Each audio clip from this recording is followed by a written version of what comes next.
Nós vamos ler a partir do versículo de número 19, Lucas 16, 19. Nos diz assim a palavra de Deus. Havia um homem rico que se vestia de púrpura e de linho fino e vivia no luxo todos os dias. Diante do seu portão fora deixado um mendigo chamado Lázaro, coberto de chagas. Este ansiava comer o que caía da mesa do rico, até os cães vinham lamber as suas feridas.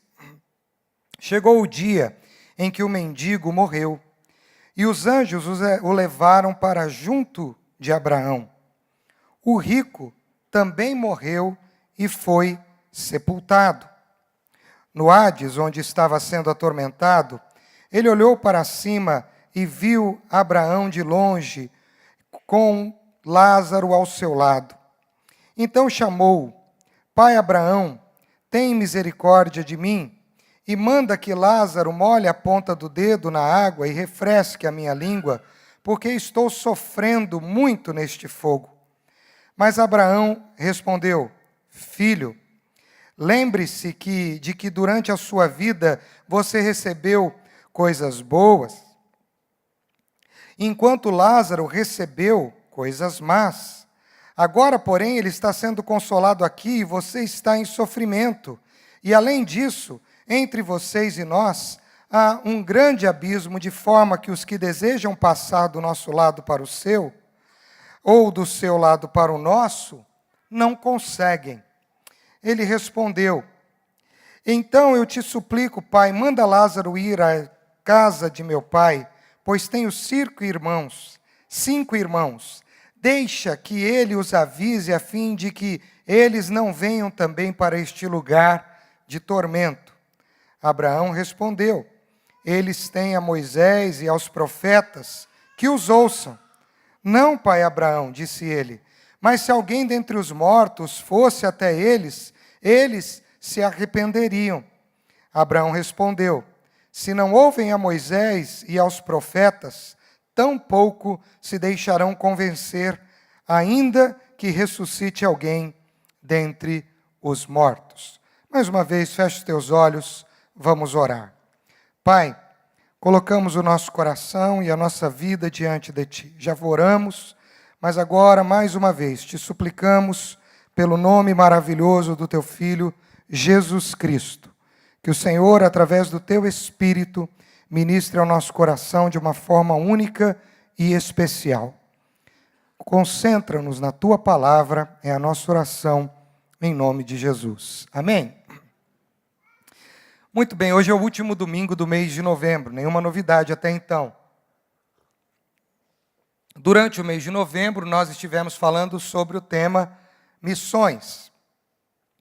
E eu estava pensando sobre esta palavra hoje e entendi de Deus na direção de continuar falando um pouco sobre esse assunto, mas de uma forma diferente. E o que nós vamos falar um pouco aqui hoje não é muito pregado nas igrejas.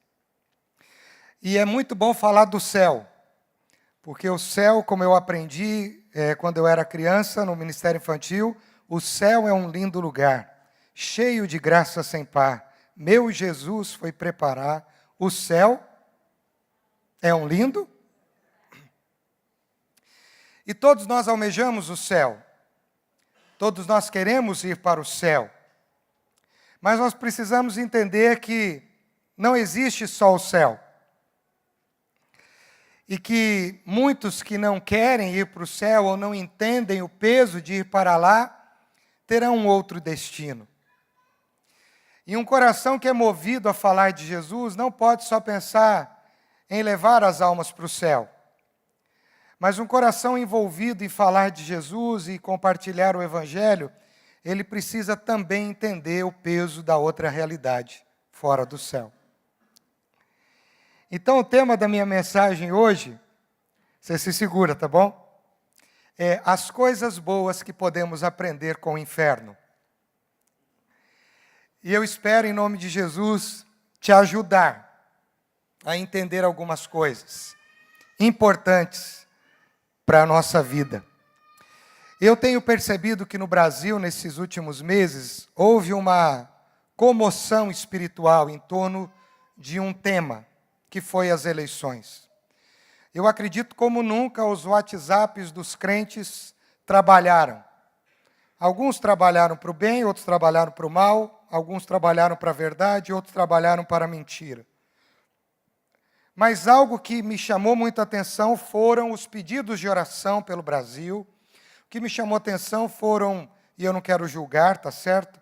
As inúmeras palavras proféticas, cultos e outras coisas mais que foram sendo transmitidas. Houve uma volta para uma espiritualidade. Muita gente entendeu que os rumos da nossa nação precisariam de uma intervenção espiritual.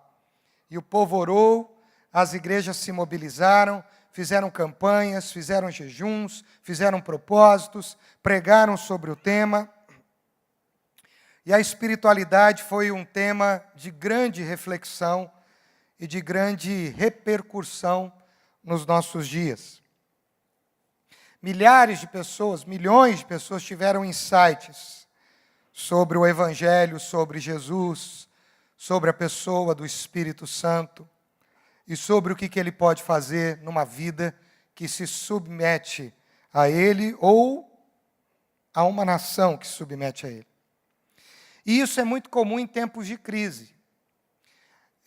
Dizem os especialistas que as pessoas têm uma tendência a ficar mais espirituais nos momentos das suas crises extremas.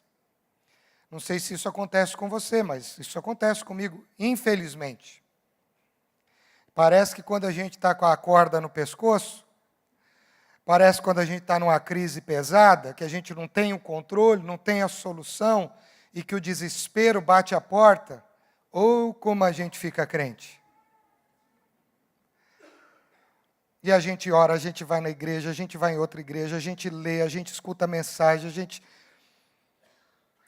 Se você não faz isso, que bom. Glória a Deus por isso. Mas existe uma tendência forte de que as pessoas têm se envolvido mais com as questões espirituais nos momentos de maiores tragédias. E o que eu tenho percebido? Eu tenho percebido que essas manifestações, ou esses movimentos que nos levam a uma vida maior de espiritualidade, ele está muito focado no aqui. Senhor, me ajuda para o meu problema aqui, me ajuda para a minha enfermidade aqui, me ajuda para as minhas crises aqui, me ajuda, Senhor, para o problema na minha família aqui, me ajuda, Senhor, no problema com os meus filhos aqui, Senhor, eu preciso de um emprego aqui, Senhor, eu preciso de dinheiro aqui. E parece que a nossa vida espiritual tem um foco, que é essa vida efêmera, pequena, que nós vivemos aqui na Terra. Quando a gente fala de espiritualidade, a gente tem que entender que nós não fomos preparados para esta vida pequena. Você foi criado para a eternidade. E não pensar uma vida espiritual nos desdobramentos da eternidade é um empobrecimento enorme. O desespero que nos consome muitas vezes é uma falta de consciência das realidades espirituais, eternas, e a gente não fala. Um dia eu perguntei isso para alguém, a pessoa falou assim, pastor, eu não morri ainda, como é que eu vou pensar na eternidade? Tem que pensar aqui, estou vivendo aqui. Esses dias eu até fiz uma anedota lá para o pessoal da diaconia, eles deram muita risada, mas é a verdade. Tem uma história assim, tá bom? Diz que a mulher do cidadão estava muito mal. Estava na cama, não conseguia falar de tão doente que ela estava. E ele, muito crente, ficou mais crente ainda, porque amava a esposa naquela situação. E ele foi fazer uma oração no hospital, entendendo que aquela seria a última oração com ela. E ela lá na cama, crente também. E aí ele começou a orar. Senhor Jesus, o Senhor é poderoso para fazer infinitamente mais do que pedimos ou pensamos. E ela, sem poder falar, dizia assim, Senhor, o Senhor curou o cego, o Senhor fez o aleijado andar, o Senhor fez o mudo falar, o Senhor fez o mar se abrir, o Senhor pode curar toda enfermidade. Ela, Senhor, a minha esposa está aqui, como eu amo essa mulher, Senhor, a tua serva, dedicada à tua palavra, viveu na igreja, Senhor, nós queremos que o Senhor cure ela, Senhor. Ela, Aí ele orando, empolgado, ele diz assim, mas nós temos uma fé na vida eterna. Nós cremos, Senhor, na ressurreição do último dia e que nós estaremos no céu. Portanto, Senhor, se o Senhor quiser fazer a sua vontade e levar a tua serva, pode levar. Aí ela fez,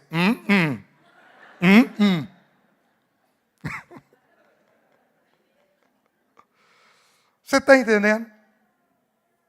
Porque a gente não está preparado para pensar nas realidades eternas. E a eternidade é o propósito pela sua existência. A eternidade é o propósito porque esse culto está acontecendo aqui. A eternidade é porque é a causa de uma igreja existir. A eternidade é o fôlego para a vocação missionária.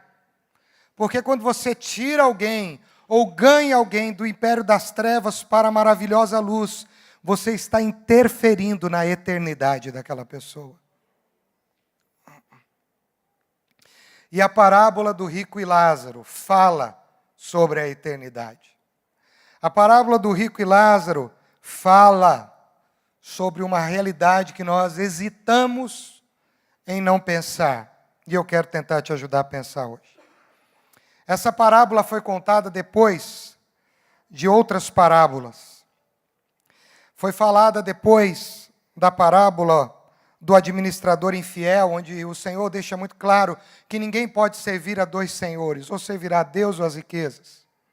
Mas também a parábola é dita após 3 parábolas do capítulo 15 de Lucas, que tem o mesmo propósito, achados e perdidos. Uma ovelha se perde, é achada. Uma moeda se perde, é achada. Um filho se perde, é encontrado. Agora, o que me chama muita atenção e que os fariseus talvez nunca pensaram, talvez você também não, é que a ovelha se perde dentro da sua própria casa, dentro do seu próprio rebanho. A moeda é perdida dentro da sua própria casa, junto com as outras moedas. E o filho é perdido dentro da sua própria casa, ele vai embora. O que Jesus está querendo dizer é que existem pessoas que estão dentro, mas estão fora. Existem pessoas que estão junto, mas estão perdidas. E estas pessoas precisam ser encontradas. E para quem Jesus está falando isso? Jesus está falando isso para os religiosos, para os fariseus, para aqueles homens que estavam falando de uma fé, vivendo uma fé, entre aspas, mas eles estavam fora, o coração deles não estava alterado, eles não pensavam na eternidade. Eles pensavam apenas no aqui e no agora. Então, eles são, de fato, os grandes destinatários dessas parábolas. Jesus quer defender uma tese de que você pode estar dentro da igreja e perdido. Jesus quer defender uma tese, você pode estar dentro de uma religião e perdido. Jesus quer defender uma tese que você precisa ser encontrado dentro do ambiente que você acha que é correto. E que muitas vezes você está perdido. E Jesus então vai contando essas parábolas, ele vai fazendo um aquecimento e aí ele termina fazendo um gol de placa com a parábola do rico e Lázaro. E aí Jesus diz para eles o seguinte: o inferno é uma realidade. E vocês precisam entender que ela é uma terrível realidade. E os versículos 22 e 23 dessa parábola falam um pouco dessa realidade. Mas tem muita gente que não acredita. Um dia alguém disse para mim, o inferno é aqui, né, pastor? Porque a dureza que eu vivo, as crises que a gente vê, as tragédias, a violência, é aqui, né? Brad Pitt, um ator famoso, agora está mais velho, mas já foi mais famoso, ele disse o seguinte: eu sou 20% ateu e 80% agnóstico. Ou seja, eu nem acredito, mas eu também não desacredito. Eu não acredito, diz ele, numa força superior. Ninguém sabe isso ao certo. Você só vai descobrir isso quando você morrer. Até lá, é inútil pensar sobre isso. Morra primeiro. E aí Jesus vem falar o contrário de Brad Pitt. Aí você escolhe, você quer ficar com o Brad Pitt, aquele galã de zóio azul, ou você quer ficar com Jesus de Nazaré. E Jesus de Nazaré diz, não, tem que pensar agora. Tem que pensar nessa realidade agora. E quando Jesus vai falar dessa realidade, ele fala de um homem rico, que não é mencionado o nome dele, que se vestia de púrpura, como diz o versículo 19, que era o ornamento dos reis. Ele se vestia com o linho finíssimo do Egito, que eram as roupas mais chiques e mais caras, as grifes mais caras vinham dessas roupas de linho do Egito. Este homem tinha muita grana e ele não precisava se preocupar com o dia de amanhã, então todo dia ele fazia festas e banquetes, todo dia ele se banqueteava porque ele não tinha nada para fazer, ele só tinha que gastar o dinheiro dele. E a vida dele era para abastecer o seu prazer, e ele tinha dinheiro para isso, e ele fazia isso. E apesar de toda a riqueza desse homem, Jesus não menciona o nome dele. Jesus apenas o chama de um homem rico.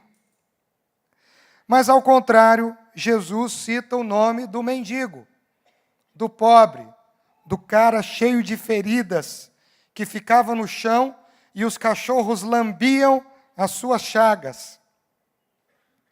E este mendigo era o Lázaro. Você está comigo? Está comigo? Amém?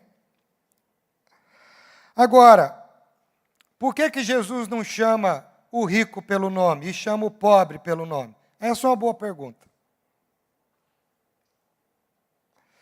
O que Jesus está querendo dizer é que um homem que apoia a sua identidade na sua riqueza não merece ser mencionado pelo seu nome.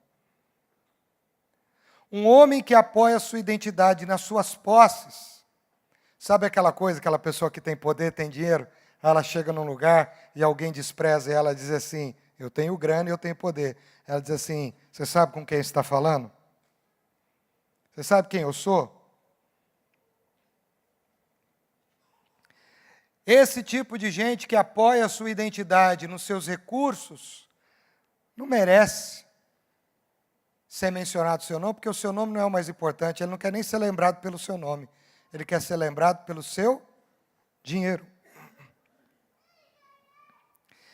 E uma pessoa que não tem identidade é uma pessoa que está perdida, porque ela nem sabe quem ela é, e tampouco os outros possam saber quem ela é. E aí, o inferno é uma escolha de pessoas que quiseram ter uma identidade alienada de Deus, que apoiaram a sua identidade em outras coisas e não na pessoa de Jesus Cristo. Você me entendeu? O inferno é o lugar onde as pessoas que quiseram guardar a sua identidade fora de Cristo estarão. Porque nós cristãos entendemos que nós existimos por meio de Jesus. Vivemos por meio de Jesus e precisamos ser confundidos com Ele.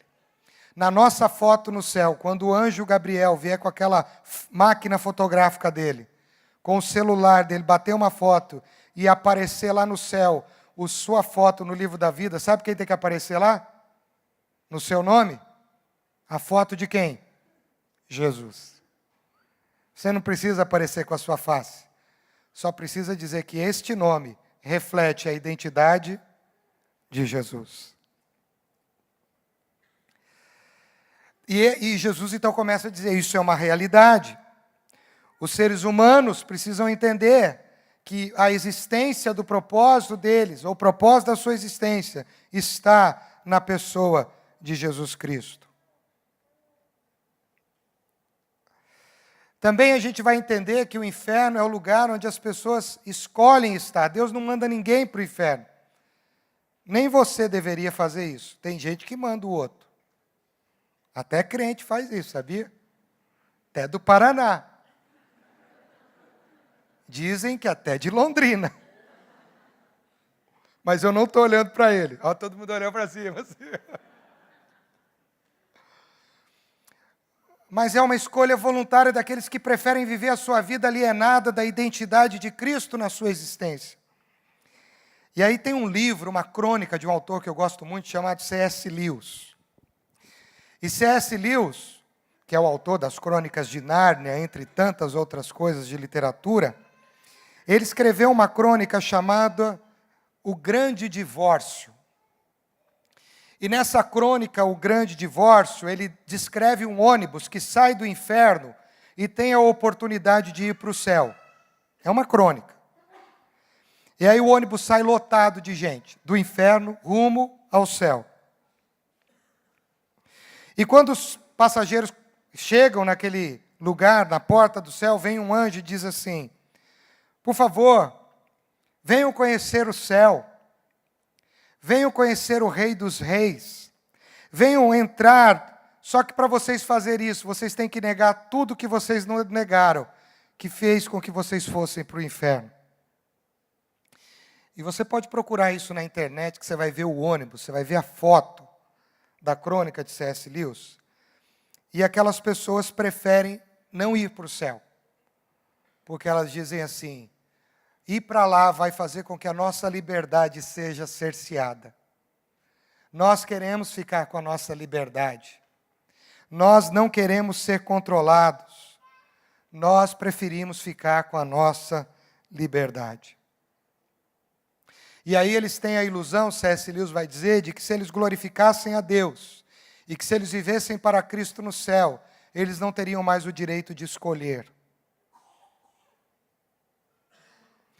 E aí C.S. Lewis escreve uma frase que dói. Ele diz assim: o inferno é o maior monumento à liberdade do homem sem Cristo. Porque Cristo oferece uma liberdade. Gálatas 5:1 diz: foi para a liberdade que Cristo vos libertou. Cristo é a liberdade. E aí, para doer mais, o C.S. Lewis, e eu quero ler esse trechinho, estou terminando, ele diz assim: existem apenas dois tipos de indivíduo. Os que dizem a Deus: seja feita a vossa vontade, e aqueles a quem Deus diz no fim: seja feita a vossa vontade. Existem dois tipos de indivíduo, eu vou repetir. Aqueles que dizem a Deus: seja feita a vossa vontade. E aqueles que Deus vai dizer no fim, para eles: seja feita a vossa vontade. Pessoas que escolheram viver para si. Então o inferno é uma realidade dura e terrível que nós precisamos nos atentar para que a gente possa viver com Cristo e tentar libertar as pessoas dessa pseudo e equivocada liberdade que os conduz à perdição. E tem muita gente hoje perdida, por isso a igreja tem um chamado para alertar não só sobre o céu, mas também para alertar que existe uma realidade terrível, terrível, que é o inferno. Dante Alighieri, na Divina Comédia, ele diz: quando você está entrando no inferno, tem uma escrita, uma insígne na porta. E antes de entrar, a insígne diz assim: deixai aqui toda a esperança, vós que entrais, porque ela não existirá aqui mais. Então esse rico morre, e ele percebe que tudo que ele construiu na vida ficou. Esse rico percebe que a sua comodidade, que o seu luxo, que o seu conforto, que a sua pompa terminaram. Diz o texto que ele teve um funeral, quem sabe ele foi muito bem sepultado, teve uns irmãos, ele tinha 5 irmãos, diz o texto, que cuidaram disso. Teve gente que foi lá e chorou por ele, talvez até pago por isso, que era muito comum. Mas o texto nem diz aonde Lázaro foi parar. Se foi sepultado, se não foi, se foi jogado, se não foi. Ele era um mendigo, ele era um indigente, ele não era um ninguém. Agora, o que chama a atenção nessa parábola é que a eternidade nos dá uma revisão real das coisas. E na eternidade a gente entende que Lázaro era o rico, e o rico era o mendigo Lázaro, sem o temor do Senhor, sem a identidade de Cristo. Esta parábola mostra isso. Então, que lições que a gente pode aprender? Coisas boas que podemos aprender. Primeira lição que você precisa aprender com essa parábola é que você precisa entender que o inferno nos ajuda a ter uma boa visão. Repita comigo, boa visão. Versículo 23 diz assim: no Hades, onde estava sendo atormentado, ele olhou para cima e viu de longe Lázaro ao lado de Abraão. Agora ele viu Lázaro. O Lázaro que ele não viu na porta da casa dele durante muito tempo. O Lázaro que ele fez questão de ignorar. Ele viu o céu. Ele viu Abraão, porque ele era um judeu e ele conhecia a história de Abraão. Agora ele viu Abraão, agora ele viu o mendigo, agora ele está vendo o céu e agora ele também está vendo a sua realidade. Ele viu que o céu é um lugar de paz, ele viu que o céu é um lugar de consolo, ele viu que o céu é um lugar de esperança, ele viu que o céu é um lugar de conforto para a alma que sofreu na vida, ele viu que o céu é um lugar de alegria, ele viu o céu. A visão dele foi ampliada. Mas qual é o problema? Era tarde demais. Era tarde demais e Jesus diz, ele viu, mas ele viu tarde. Alguém disse uma vez, eu não tenho o nome desse autor, aquele que quer viver bem deve pensar em seu último dia e fazer dele o seu guardião. Porque, queridos, nós não sabemos. Nós não sabemos quanto tempo nós vamos viver. Nós não sabemos quanto tempo as pessoas que estão ao nosso redor vão viver. Mas nós sabemos que os que vão morrer, se estiverem com a sua identidade em Cristo, eles vão para o céu. E nós sabemos que aqueles que vão morrer, se não estiverem com a sua identidade em Cristo, o destino deles é o inferno. E isso depois da morte não pode ser mudado. Alguém disse que andando por um cemitério viu um epitáfio. O epitáfio é aquele texto escrito na lápide, no sepulcro de alguém. Aquela escrita no sepulcro se chama epitáfio.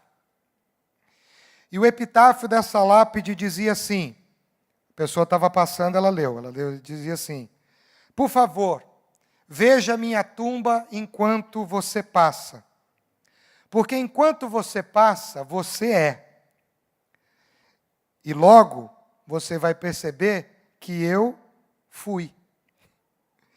E como eu estou, em breve você será. Então faça seus planos para me seguir nessa jornada.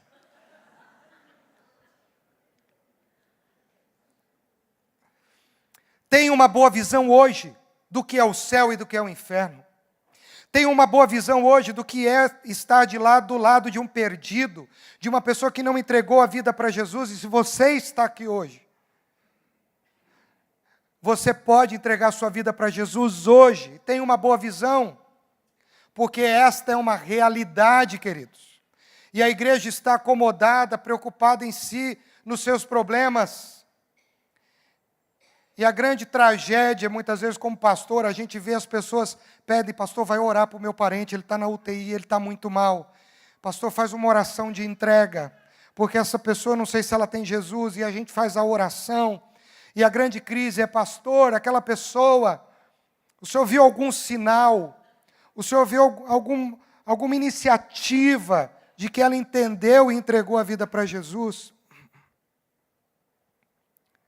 Você entendeu o desespero? Então, para que esperar chegar esse dia? Tenha uma boa visão do que é o céu e do que é o inferno. Versículo 24. Segunda coisa boa que você pode aprender. É um bom discernimento. Repita comigo. Bom discernimento. Olha o versículo 24. Então chamou pai Abraão, tem misericórdia de mim. Grande discernimento. Tem misericórdia.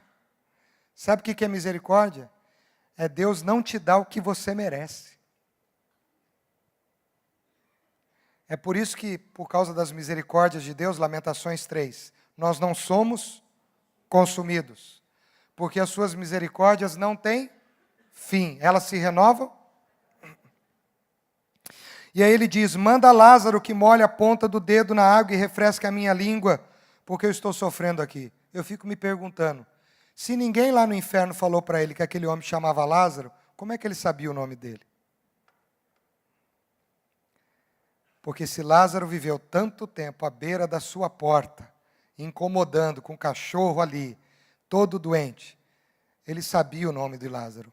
Ele só não quis fazer disso uma opção para ajudar aquele homem. Ele preferiu desprezá-lo, sabendo o nome e tudo.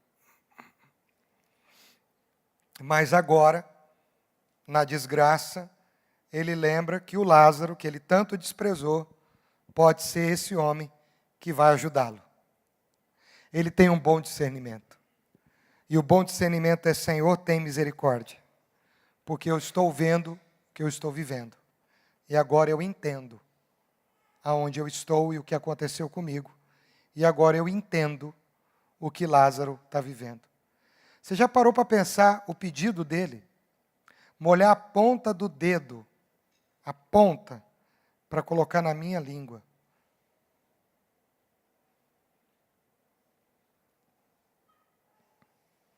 J.C. Riley, que é um grande escritor, ele disse o seguinte, há poucas passagens mais terríveis, talvez em toda a Bíblia, do que essa. Porque estas palavras vêm de lábios que você precisa considerar. Não vem do lábio de qualquer um. Estas palavras vêm do lábio do Cristo. E o Cristo conhece o inferno. Porque ele conhece tudo, inclusive ele é o rei sobre todas as coisas. Mas esse homem descobriu, tarde demais, que o inferno não é um mito, não é uma ideologia da cabeça de um monte de religioso. Ele descobriu, nas palavras de Jesus, que o inferno é uma realidade. E aí eu, pesquisando, lendo, entendendo algumas coisas, alguns pensavam assim, talvez você pense isso. O céu está lá em cima, já viu isso? O céu está lá, porque ele olhou para cima, né? E ele viu. E o inferno está distante do céu, está longe. Então, o céu é o lugar onde Deus está, e o inferno é o lugar onde Deus não está. Eu quero que você entenda isso, preste muita atenção. O que eu vou te falar é algo que você tem que entender, biblicamente falando. O inferno não é um lugar onde Deus não está. Porque Deus está em todos os lugares. Agora, a grande crise do inferno é que Deus está lá, sem o mediador para aplacar a sua ira. Deus está lá, sem o cordeiro que morreu pelo sangue daqueles que estavam lá, mas foram resgatados. Deus está com toda a sua ira. O inferno é o lugar onde as pessoas encaram ao Senhor não mais como Salvador, mas como justo, como juiz, como aquele que pedirá conta de tudo, e ele vai cobrar item por item, sem alguém para dizer assim, alivia aí, pai, eles não sabem o que fazem.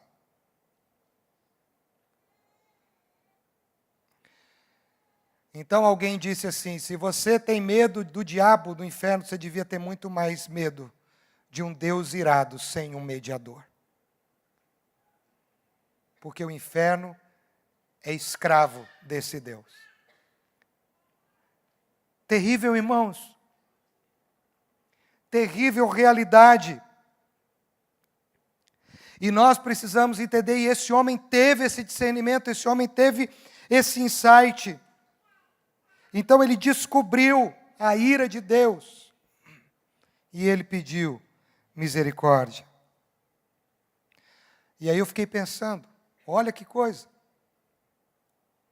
Que se Deus, cheio de amor e graça, foi capaz de punir, entre aspas, o seu filho perfeito, justo, íntegro, por amor a pecadores, o preço disso foi muito alto.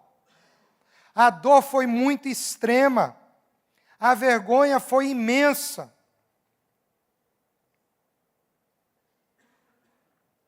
Agora, aqueles que não quiserem entender isso, vão pagar essa conta no inferno. E vai ser alta. E este homem descobriu que este lugar é um lugar de tormento. Estou atormentado, disse ele. E aí no versículo 27 ele diz assim: eu te suplico, manda Lázaro ir à casa de meu pai. Aliás, não é o versículo 25, o versículo 26, eu vou ler esse depois.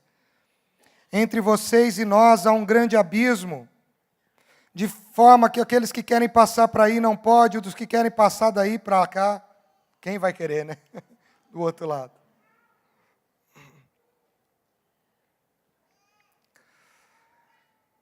Irmãos, é uma realidade, e nós temos que orar pelos perdidos.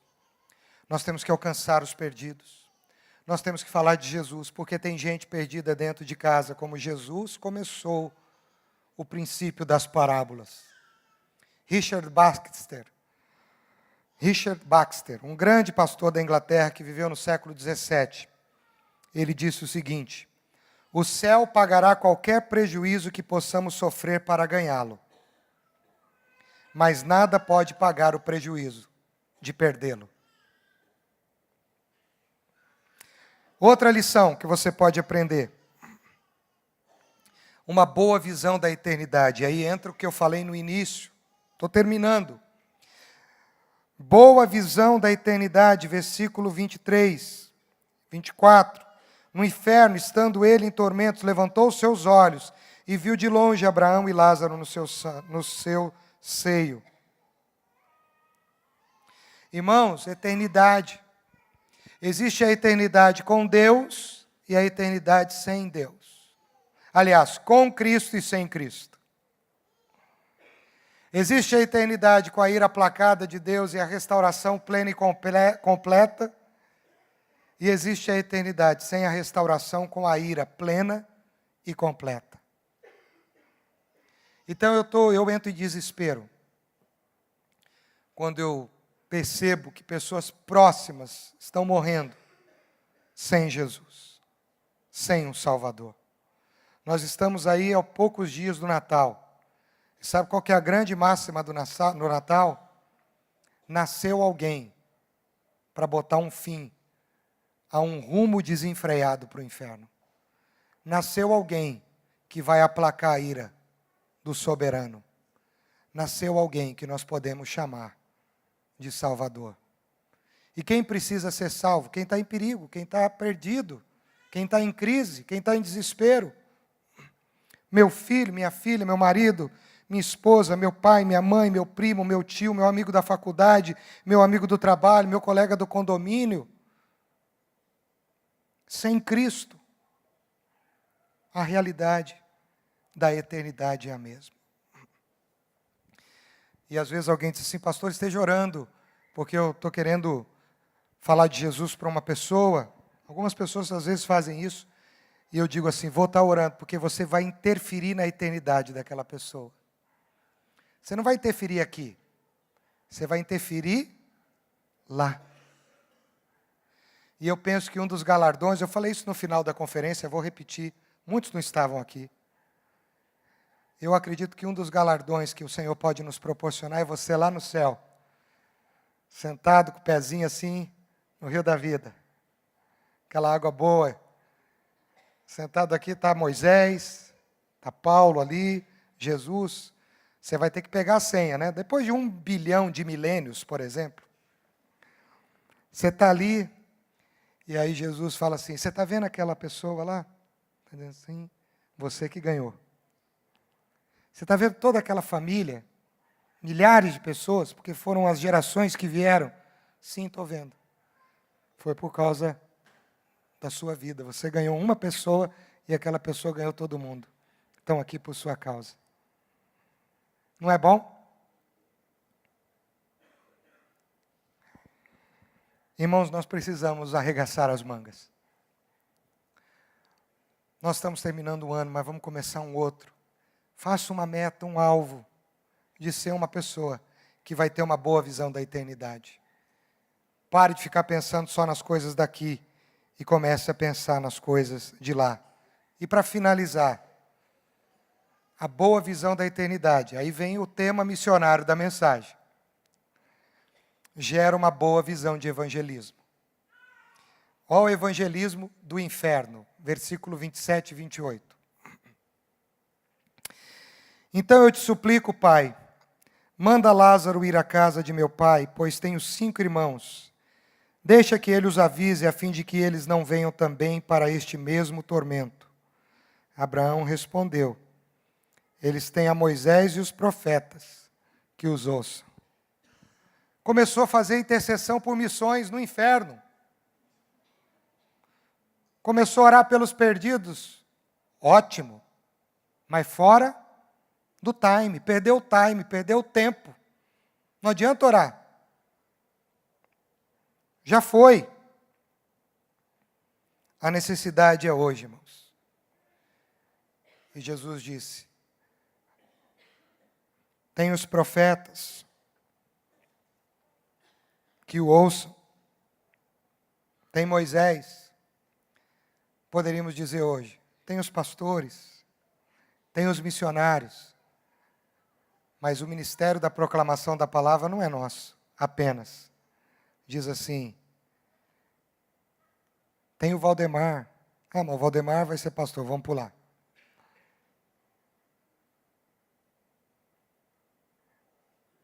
Tem o Josué, tem o Jairo, que os ouçam. Mas como ouvirão, se não há quem pregue? Como crerão naquele que nunca dele ouviram? Tem um texto no profeta, não me lembro agora a referência, mas ele diz assim, passou a colheita e nós não fomos salvos. Irmãos,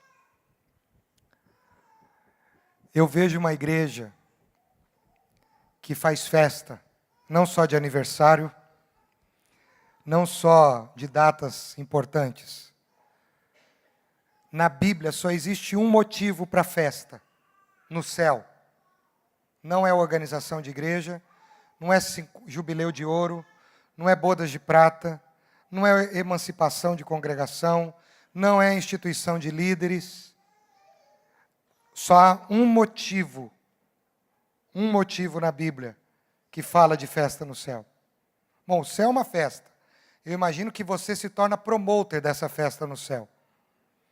Sabe quando a gente se torna promoter na festa do céu? Quando?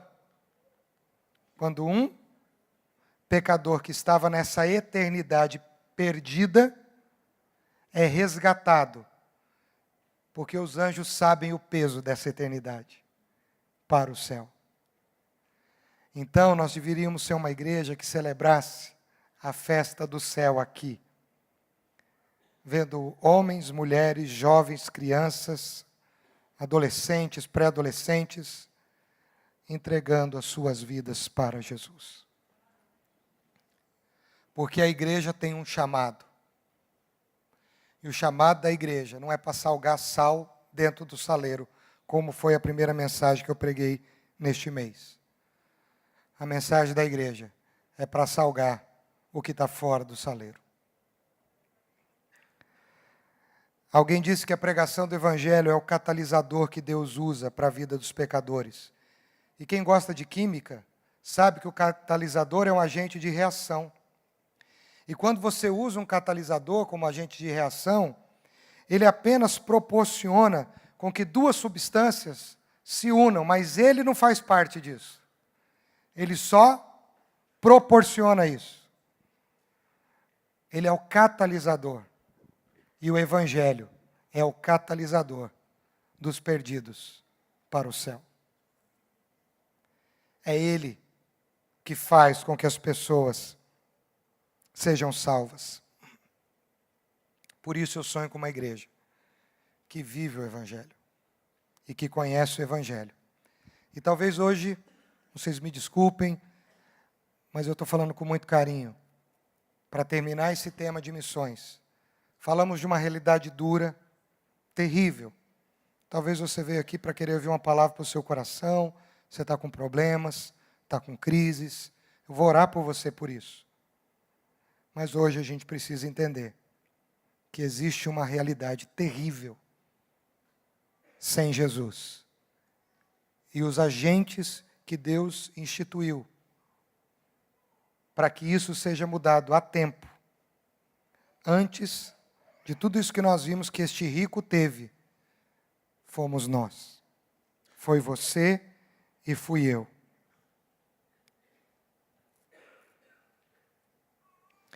E aí eu quero terminar, eu queria chamar o pessoal do louvor aqui.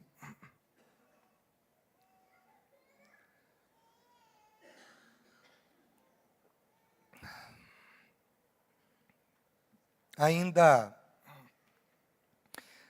citando Richard Baxter, que foi esse pastor do século XVII, inglês, eu vou te citar uma coisa. Se você tem como anotar, anote aí, que você vai procurar na internet se você quiser. Richard Baxter, ele tem um manual de intimidade simples, mas formidável. E o nome desse manual dele na internet se chama Como Passar o Dia com Deus. Se o pessoal lá de cima puder digitar, só escrever isso. Como passar o dia com Deus. Como passar o dia com Deus. Eles vão escrever ali para você anotar. É lindo isso. É um texto delicioso de se ler, curtinho. Mas eu quero ler só um trecho. Depois a gente vai cantar e eu vou fazer um desafio. Olha o que o texto do Richard Baxter, Como Passar o Dia com Deus, diz. Primeiros pensamentos. Dirijam a Deus os seus primeiros pensamentos ao acordar. Elevem a Ele o coração com reverência e gratidão pelo descanso desfrutado durante a noite e confiem-se a Ele no dia que inicia. Familiarizem-se tão conscientemente com isto e tão consistentemente que a consciência de vocês venha acusá-los quando os pensamentos ordinários queiram insurgir em primeiro lugar e roubar-lhes isso. Pensem na misericórdia de uma noite de descanso. Mal acomodados, padecendo durante as suas dores e enfermidades, cansados do corpo da vida que não tiveram o mesmo benefício que você teve. Pense em quantas almas foram separadas dos seus corpos nesta noite. Estão aterrorizadas por terem que se apresentar diante de Deus. E em quão rapidamente os seus dias e noites estão passando. Quão rapidamente a última noite e dia de vocês virão. Considerem que está faltando no preparo da alma de vocês para alcançar tal momento e busquem o último dia sem demora. Não estou dizendo que você queira morrer, mas esteja preparado. Mas seja um agente para ajudar outros a estarem preparados. lembre-se que Jesus disse: existe dentro do aprisco, que se perde, como a ovelha. Existem moedinhas que estão dentro do mesmo saquetel da viúva dentro de casa, que se perdem. Existem filhos de um pai que o ama, que o amam, que cuida, que supre, que se perdem. Tem os que vão e voltam, e tem os que estão e continuam perdidos. Existem ricos que não têm a sua identidade em Cristo, que se perdem. Eu quero fazer um desafio. Eu queria cantar aquela musiquinha. Eu sei que vocês estão fazendo um outro fundo, mas posso pedir? Não fiz 3 gols, mas posso pedir a música. Renova-me, Senhor. E o meu desafio primeiro é para você que está aqui hoje e que ainda não entregou a sua vida para Jesus. Você ainda não confessou Jesus Cristo como seu Salvador e você ainda não assumiu a sua identidade em Cristo. Você está na igreja, você vem, mas você ainda não tomou essa posição. Boa visão, bom discernimento.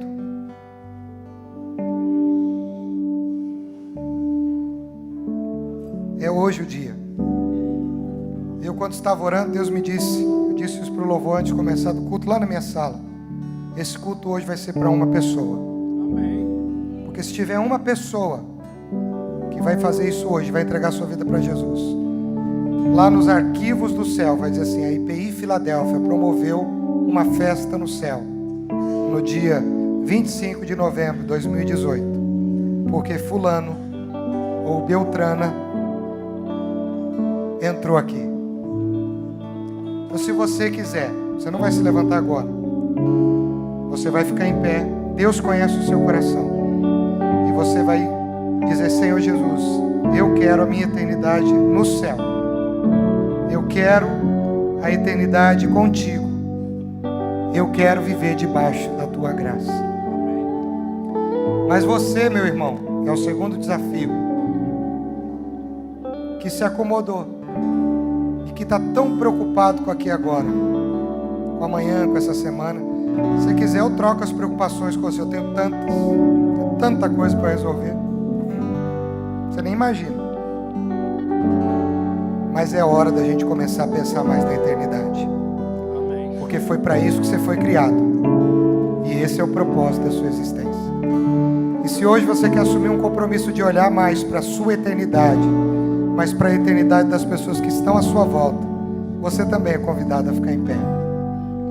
Então, enquanto cantarmos, você vai poder ficar em pé. Todo mundo de olho fechado.